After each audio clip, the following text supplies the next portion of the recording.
ሰላም እንዴት ናችሁ? በያላችሁ በትል ነገር ሰላም ነው። አሸና አንድ ያላችሁ ሆኝላችሁ አለም ቤተሰቦች ስትገቡ እንደ ልማዳችን ላይክ እና ሼር እያደረጋችሁ ሐሳቦቻችን ለብዙዎች አካፍሉ።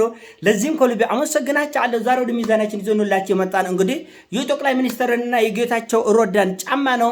እንግዲህ ጌታቸው ፋና ላይ ሰሞኑን ያደረገው ቃለ ምልልስ እጅግ በጣም መነጋገሪያ የሆነ የህዋትን አጠቃላይ ጉድ ሚስጥሩን በሙሉ አውጥቶ የዞረገፈና ሜዳ ላይ ያስወጣ ነው እና አንዳንድ የህዋት አፈቀላጤች በጣም ከመናደዳቸው የተነሳ ጌታቸው በስካር መንፈስ ሲያጠጡት አድረው ነው ጠዋት ይሄን ቃለ ምልልስ የሰጠው የሚል ማንጓጠጥና ማዋረድ ጭራሽ ጫማ ራሱ አልነበረም። ጌታቸው ጫማ የሰጠው ጠቅላይ ሚኒስትሩ ነው ብለው አጋጣሚ ጠቅላይ ሚኒስትሩ ሰለሞን ሙሉጌታ ካሳ በቴክኖሎጂ ላይ የሚያቀርበው ሰሞኑን ጠቅላይ ሚኒስትሩ ኢንተርቪው ያደረገውን ጋዜጠኛ አይታችኋል። በዛ ላይ ጠቅላይ ሚኒስትሩ ያደረጉት ጫማና ጌታቸው ያደረገው ጫማ ሞዴሉ ወይም ከለሩ የመመሳሰል ነገር አለ እና አንዳንዶች ጫማ እንኳን የለም ጫማ እንኳን ጠቅላይ ነው የሰጡት የሚል ጌታቸውን ለማንቋሸሽና ለማጣጣል የሄዳችበት ርቀት በጣም አሳፋሪ ነው። ፖለቲካ እንደዚህ አይሰራም። ሲጀመር ጌታቸው ከህዋት ጋር የኖረ ከህዋት ጋር እንኳን በጌታቸው ደረጃ ቀርቶ በአነስተኛ ደረጃ እንኳን ግንኙነት ያለ የትኛውም ባለስልጣን $1,000,000 በኪሱ ይኖራል። እርግጠኛ ነኝ የምነግራችሁ ጌታቸው ጫማ ጥሮት የለበትም። ከፈለገ አዲስ የጫማ ፋብሪካ መክፈት የሚችል $1,000,000 አሉት። እርግጠኛ ነኝ መናገር የምችለው ማለት እና ጫማ የሰጠው ጠቅላይ ሚኒስትሩን ይሄው አንድ አይነት ካልሲ ራሱ አላረገም ካልሲ አርጓል። የጫማው ሶል የጫማው ኮለር እንደዚህ ያለ ፖለቲካ ተሰርቶ የማይታወቅ አንዳንድ የህዋት አፈቆላጤዎች ደግሞ አይ ጌታቸው ሲጠጣ አድሮ ይሄ ቮድካውን ሲጎለብጥ አድሮ ነው ጌታቸው እንደዚህ ጌታቸው ጠጣም አልጠጣም ጭንቅላት ይወልጣቸዋል። አበቃ ይወልጣቸዋል። ሰውየው ሐሳቡ የጠመመ ነው። ልክ እንዳልካችሁ ሰይጣን ከመላእክነት ወደ ሰይጣንነት ሲቀየር እውቀቱም ጥበቡም አለ። ችግሩ ምንድነው? እውቀትን ለክፋት ነው የተጠቀመው እና ኢትዮጵያ ውስጥ ጭንቅላት ያላችሁ ፖለቲከኞች አላቸው፣ ምናቃቸው አላቸው።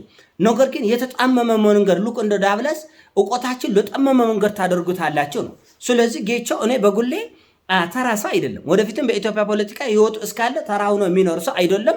ለምን? በቂው ጭንቅላት ስላለ። ጌታቸው ቮድካ ቢጠጣም ይወልጣችኋል ነው የምላቸው። ጌታቸው ሰክሮ እናንተ ለአመት ተመስጣችሁ ተሰብስባችሁ ማታመጡትን ሐሳብ ጌታቸው ሰክሮ ያመጣል ያን ሐሳብ ማለት ነው። እና ችግሩ የመጠጣትና ለመጠጣት አይደለም። በኢትዮጵያ ፖለቲካ እንደዚህ አይነት ንትርኮች ይሰማል። የደንቦች አረቂ፣ የእንትን አረቂ፣ የወለጋ አረቂ፣ የንግል አረቂ፣ የእንትን አረቂ የሚል አረቂ አይደለም ችግሩ። ራሽያ ነች እኮ ቮድካ በመጠጣት እኮ በዓለም እኮ ይታወቃል። እጅግ በጣም የሚጠጣ ህዝብ ነው የራሽያ ህዝብ። ነገር ግን በክብሩ የማይቀልድ በእውቀት በምርምርና በምጥቀት ዓለምን የሚመሩ ናቸው። ችግሩ የመጠጥ ጉዳይ አይደለም። ችግሩ የመቃምና ያለ መቃም አይደለም። በእርግጥ ጤናን ይጎዳል። እኔ ጫት አላበረታታም፣ መጠጡንም አላበረታታም። እኔም ለራሴም ቆምሼም አይቼም ነኩቼም አላቅም። ነገር ግን ችግሩ እሱ አይደለም ነው የምልህ ያለሁት። ችግሩ ውስኪ የመጠጣት አረቂ የመጠጣት የደሞጫ አረቂ የባህር ዳር የቮድካ የመጠጣት አይደለም። የአሜሪካ ባለስልጣናት በጾመ ጸሎት አይደለም የሚኖሩት፣ ይጎለበጣሉ። ውስኪ ሳህን አለ የተባለ በምድራችን ላይ አለ የተባለ ምርጥ መጠጥ ይጠጣሉ፣ ምርጥ ምግብ ይበላሉ። ፖለቲካ ከመጠጡ ጋር አይገናኝም። ፖለቲካ ከመቃምና ካለመቃም ከመመርቀንና ካለመመርቀን ጋር አይገናኝም።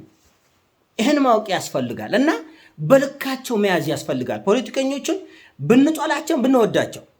ለምሳሌ እኔ ልደቱ በኢትዮጵያ ፖለቲካ ተራ ሰው እንደሆነ ነው እግራቻል። ለወደፊትም ነው በህይወት ካለን አብረን ስለምናየው ነው መነግራቻል። እና ሀብታሙ አያሌው ቆነም ብዬ እነዚህ ብሽቅ ናቸው አልኩኝ። አረ ብሽቅ አይደሉም ብለው በአንዳንድ በአማራ ፖለቲካ ውስጥ አክራሪ የሆኑ ሰዎች የሰደቡኝ ያንቋሸሽኛል። ዛሬ ግን ሀብታሙ ቆሻሻ ውሾን ያነሳ ውሾ ነው ብለው ብዙ ሰው ገፍተው አውጥቶታል። እነ ዘመድኩን ለምሳሌ በኢትዮጵያ ፖለቲካ ከመሳደብና ከመለፋደድ ውጭ ምንም ለውጥ እንደማይፈጥሩ ያውቃለሁ። ነገር ግን ጀዋር ግን እንደዚህ አይነት ሰው አይደለም። በቋሚነት በኢትዮጵያ ፖለቲካ ጫና ተጽዕኖ ሊኖር የሚችል ወይም ደግሞ በክፉም ይሁን በደግ ተጽዕኖ መፍጠር የሚችል ሰው እንደሆነ እቀበላለሁ። ሀሳቡን አልስማማም። ሀሳቡ በሀሳብ ሞግቷል። ከዘለፈኝ እዘልፋለሁ፣ ከገፋኝ ጎፋለሁ። ሀሳቡ በሀሳብ ሞግቷል። ነገር ግን ጀዋር ተራ ሰውና ብሽቅ ምናምን ብዬ ወያላ ምናምን አድርጌ እንትን ልለው አልችልም። ይሄ በኢትዮጵያ ፖለቲካ ውስጥ ወደፊትም በጎም ይሁን አሁን ትልቁ ችግር በኢትዮጵያ ፖለቲካ ይሄ ነው። መናቅ። ለምሳሌ እኮሌ ተጻራሪ ነው ተቃራኒ ነው ብሎ የሚያስበን ኃይል መናቅ ተገቢ አይደለም። ለምሳሌ ጌታቸው አሁን ህወሓቶችን ሊያንቋሽሹ ሊያንጓጥጡ ሊያዋርዱ ይፈልጋል። ነገር ግን 3 ዓመት ፕሮፓጋንዳ ህወሓትን እንደዚህ በጭክሻው ብቻውን ተሸክሞ የነበረ እሱ ነው። ጌታቸው ተራሳ አይደለም። እኔ ከመጀመሪያ ጀምሮ የጌታቸው አደገኛ አካሄዶችን አውቃለሁ።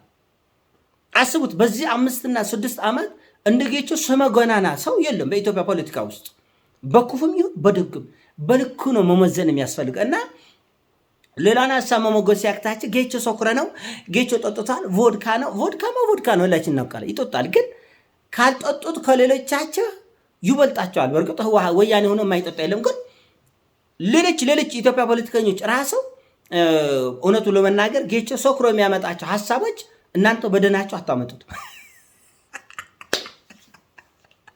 እና እኔ ብጠላው ነው የምልህ፣ ብጠላው ብቃቱን ልንቅ አልፈልግም። ምክንያቱም በክፉም ይሁን በደግ ተጽዕኖ ስለሚፈጥር ህወሓት መንደር እንዴት ሁከት እንደተነሳ እንዴት ነውጥ እንደተነሳ አታዩም እንዴ? ትቆልዳላችሁ እንዴ? ህወሓት በፕሮፓጋንዳ ለማንም የጥፍር ቆሻሻ ያክል የማትደነግጥ አደገኛ ነች።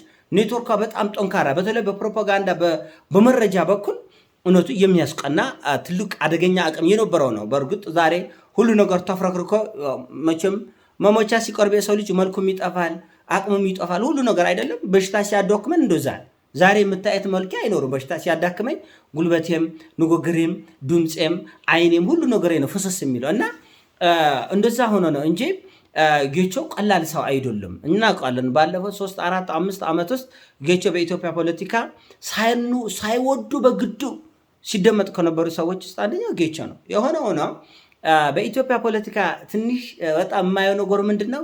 መናናቃል። ይሄ መናናቅ ደግሞ ባልጠበቅናቸው በኩል አደገኛ ተጽዕኖዎች ይፈጥራል። አደገኛ መዘናጋቶች ለምሳሌ ኧረ ኮሌክ ምን አያመጣም፣ እውነት ምን አያመጣም፣ ኧረ ያመጣል። እኔ እኮ በተደጋጋሚ ተናግራለሁ።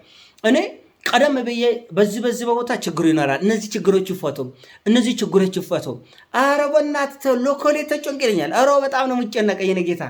እኔ ሰብሰብ ያለ የሰፈር ጉልቤ እንኳን ካለ ጥያቄው ምንድን ነው፣ መነሻቸው ምንድን ነው፣ ከነማን ጋር ነው፣ እንዴት ነው የሚለው በደንብ ነው ማጠናው። ምክንያቱም በፖለቲካ እንደ ንስር መሆን ያስፈልጋል። እንደ ንስር ህወሓት ምንም አታመጣም፣ ወድቃለች፣ አልወደቀችም። ህወሓት ስለወደቀች ነው እንደ ይሄው የምንለፈልፈው። የፕሪቶሪያ ስምምነት ከተደረገ ጊዜ ጀምሮ እኔ እየጮክ ነው። ኧረ ስምምነት ተደርጓል፣ አንተ ደግሞ ዝም ብለህ አትጨናነቅ። እኔ እጨናነቃለሁ። ለምን ለ30 ዓመት ጡንቻውን ያፈረጠመ ድርጅት አንኮታክተ የሆነ ሰፈር ውስጥ መንደር ውስጥ ቁጭ ስታደርገው አርፎ ይቀመጣል ብለህ ማሰብ ራስን ችሎ ዞበት ነው።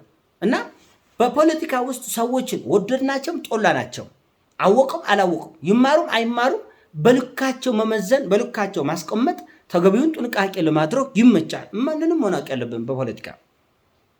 ስለዚህ ጌቻን የምትንቀው ሰው አይደለም። በፕሮፓጋንዳ ምናልባት በኢትዮጵያ ምድር ቁጥር 1 ነው። በፕሮፓጋንዳ እንዳልኳቸው ለክፋት ለጥፋት ተጠቀመ እንጂ እውቀቱም ጭንቅላቱም የንግግር ክህሎቱም በአማርኛ በእንግሊዝኛ ቁጭ አድርጋ ያስተምራል።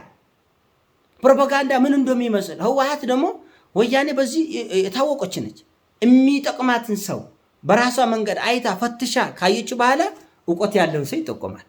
ቢጠሉህም ነው ማለት ያሉት። ቢጠሉህም እውቀት ካለው ከኔ ጋር እንደወራደር ያለኝ ነው።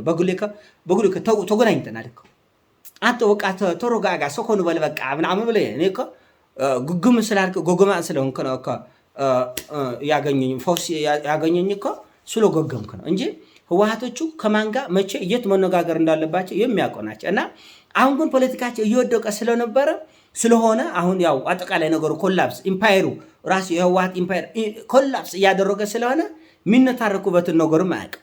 የጌቾ ጫማ አብይ ሰጥቶት ነው እኮሌ ሰጥቶት ነው እኮሌ ምንም ትርጉም የለውም። ጫማ ቢሰጡት እንደተዋለ ቢሰጥም አሁን ምንም ይፈይደው ነገር የለም። በዚህ የሚሰራ ፖለቲካ የለም። በዚህ የምታስተካክለው የምታርመው ነገር የለም። ይሄ ሰውዬ ከቁጥጥር ውጭ ሆናል።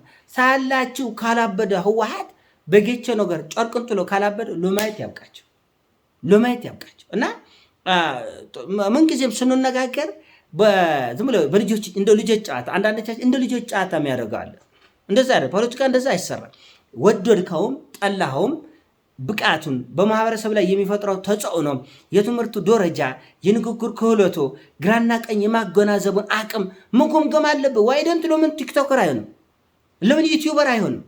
እኮሌ አረባክስ ዝም ብለህ ለቲክቶከር ትላለህ እንዴ? ከባድ ተጽዕኖ የሚፈጥሩ እነሱ ናቸው። ከባድ ተጽዕኖ እኔ በ3 ወር አይደለም እንዴ ቲክቶክ ላይ በጦርነቱ ጊዜ በ3 ወር ነው በ6 ወር አይደል ሞላ ኢትዮጵያ ያወቀ ቆላን እኮ አይደለም። ስለዚህ ያወቀ ሰው ደግሞ በምክንያት ነው ሐሳብን መስማት መግዛት ገዝቶም ደግሞ ለሌሎች የማካፈል እድል ሲኖር ተጽዕኖ ትፈጥራለህ። ያ ደግሞ በረጅም ጊዜ ውስጥ ደግሞ የሚፈጥረው ተጽዕኖ ደግሞ ቀላል አይደለም እና ቀላል ብለን ንቀን የጎፋናቸው ሰዎች ተሰባስበው ሀሳባቸውን አደራጅተው በገንዘብም በሀሳብም በተለያየ ሆነች ከተደራጀና ከፈርጠመ በኋላ የናከው ሰው ከባድ ችግር ይፈጥራል እና ጌቾ ህወሓትን አራውጣለች፣ አንቆጥቁጣለች። ጉዳዩን አብረን የምናየው ይሆናል። ይሄን ሀሳብ ነው። ሀሳብ ሲሞቻችን ላይ ቃርግ ሼር አድርገው ወዳች አለው ፒስ